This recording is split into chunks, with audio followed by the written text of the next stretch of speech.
Bengaluru rave party case సృష్టించిన సంచలనం అంతా ఇంత కాదు. ఒక ప్రముఖ బిజినెస్ మెన్ బర్త్డే సందర్భంగా ఏర్పాటు చేసిన ఈ రేవ్ పార్టీకి సినీ పరిశ్రమకు చెందిన ఎంతో మంది హాజరై పోలీసుల రైడ్లో దొరికేశారు. ఇందులో నటి హేమ కూడా ఉన్నట్టు బెంగళూరు పోలీసులు చెప్పి షాక్కి గురి చేశారు.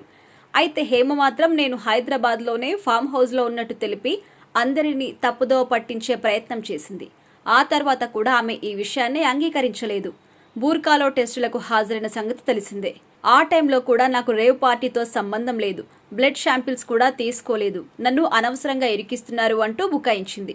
తర్వాత ఆమె రిమాండ్లో ఉండడం కూడా జరిగింది. సరే, ఆ విషయాలు పక్కన పెట్టేస్తే తాజాగా యాంకర్ రోహిణి కూడా రేవ్ పార్టీలో అరెస్ట్ అయినట్టుగా ఒక వీడియో సోషల్ మీడియాలో వైరల్ అవుతోంది.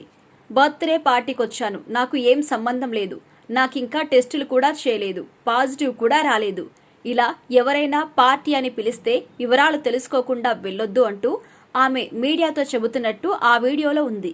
ఇది ఖచ్చితంగా ప్రాంక్ అని అందరికీ అర్థమైపోతుంది.